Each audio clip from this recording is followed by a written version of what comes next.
আসসালামু আলাইকুম। আশা করি সকলে ভালো রয়েছেন। আজকে বকনা বা গাবি হিটে আসার লক্ষণ নিয়ে আলোচনা করব। বিষয়টি অতীব গুরুত্বপূর্ণ এই জন্যে যে অনেকে সঠিক ডাক বা লক্ষণ না বোঝার কারণে অনেক সময় দেখা যায় যে তাদের যে বীজটি দেয় বা উন্নত জাতের বীজ দেওয়া হয়, কিন্তু টাইমিং না হওয়ার কারণে বাচ্চা কনসিভ হয় না, তাতে আর্থিক অপচয় হয়। অন্যদিকে গরু এক ধরনের প্রেশার বা স্ট্রেসে পড়ে, যার কারণে পরবর্তীতে তার হিটে বা ডাকে আসতে আরও দেরি হয়। এজন্য সঠিক ডাক বা হিটে আসা বোঝাটা খুবই গুরুত্বপূর্ণ।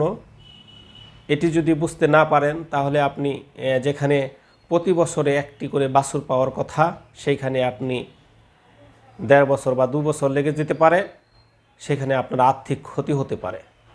তো সুতরাং এই বকনা ক্ষেত্রে যে সমস্যাটি হয়, অনেক সময় বকনা ডাকে আসলে বা প্রথমবার ডাকে আসলে আপনারা সেটি বুঝতে পারেন না। হলস্টেন ফ্রিজিয়ান জাতের যে বকনাগুলো রয়েছে, সেই বকনাগুলো সাধারণত 1 বছর পরে হিটে আসে বা তার যে প্রজনন ক্ষমতা সেটি শো করতে থাকে।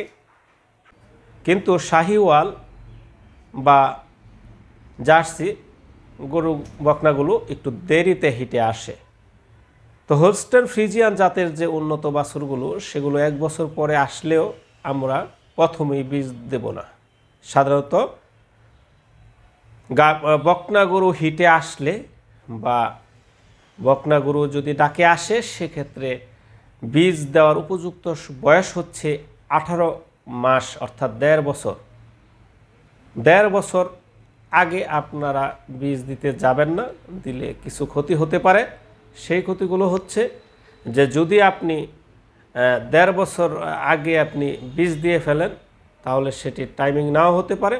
আবার টাইমিং হলেও সেটি অল্প বয়সে মা হওয়ার কারণে তার দুধ প্রোডাকশান কমে যেতে পারে, তার যে সাইজ বা গ্রোথ হওয়ার কথা সেটা কমে যেতে পারে এবং তার স্বাভাবিকভাবেই তার দুধ প্রোডাকশান কমে যাবে।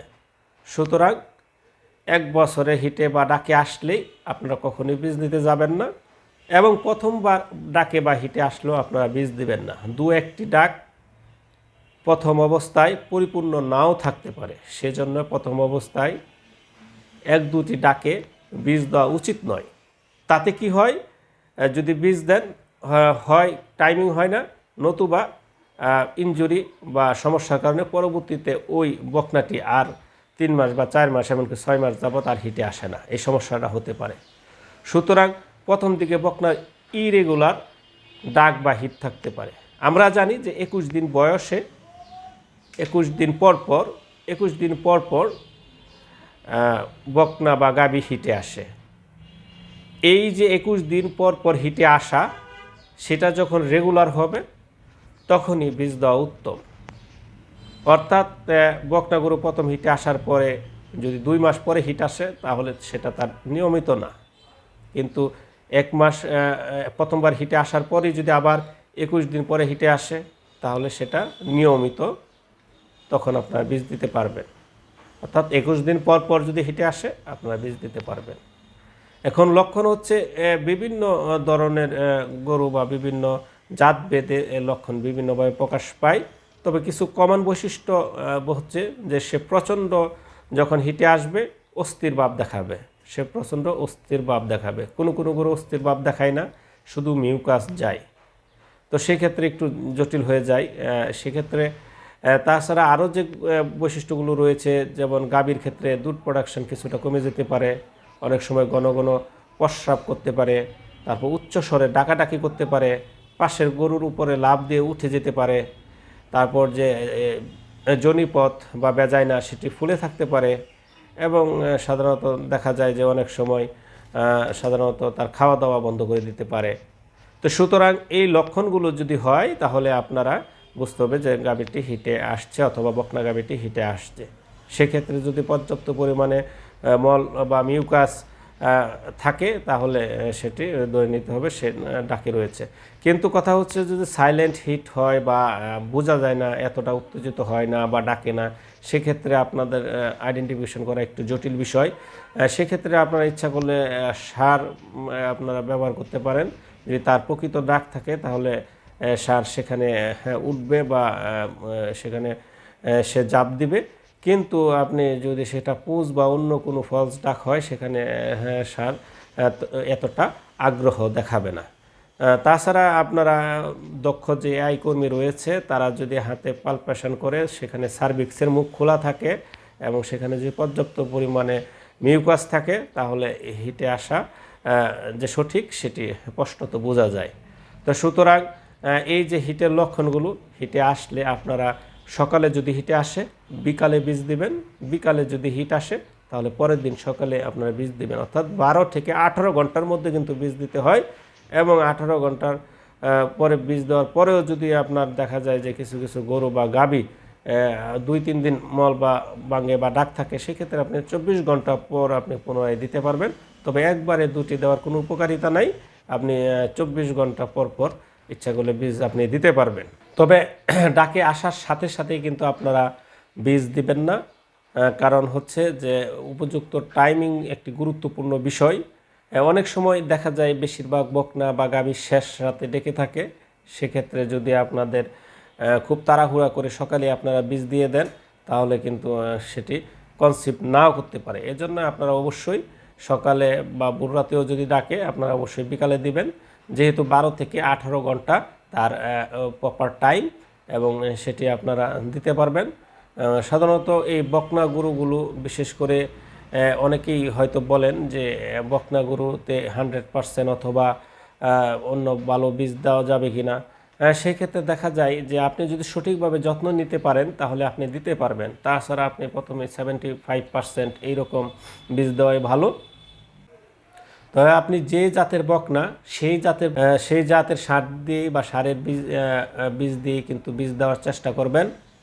সাধারণত দেখা যায় আপনি হোলস্টেইন ফ্রিজিয়ান জাতের মধ্যে শাহিওয়াল জাতের বীজ দেওয়া ঠিক নয়, অথবা শাহিওয়াল জাতের মধ্যে হোলস্টেইন ফ্রিজিয়ান জাত বীজ দেওয়া ঠিক নয়।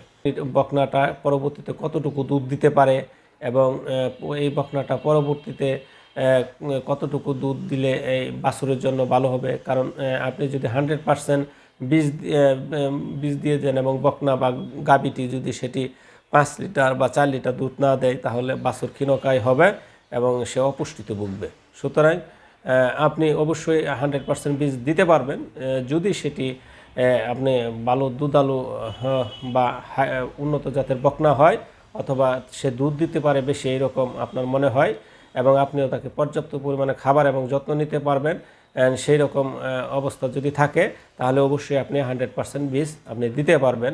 তবে 75% দেওয়া উত্তম বকনার ক্ষেত্রে। গাভীর ক্ষেত্রে আপনি দেশি গাভীকেও আপনি 100% বীজ দিতে পারবেন, কোনো সমস্যা নাই, যদি আপনি ওই দেশি গাভীটি কমপক্ষে 3 থেকে 4 লিটার দুধ দেয়, 3 থেকে 4 লিটার দুধ দেয়, তাহলে আপনি ওই দেশি গাভীকেও আপনি 100% বীজ দিতে পারবেন। এবং পরবর্তীতে যে তার যে নিউট্রিশনাল যে ঘাটতি যেন না হয় সেই জন্য বিভিন্ন ধরনের মাল্টিভিটামিন এবং ক্যালসিয়াম সাপ্লাই নিশ্চিত করতে হবে যেন তার ডেলিভারিটা স্মুথ হয়।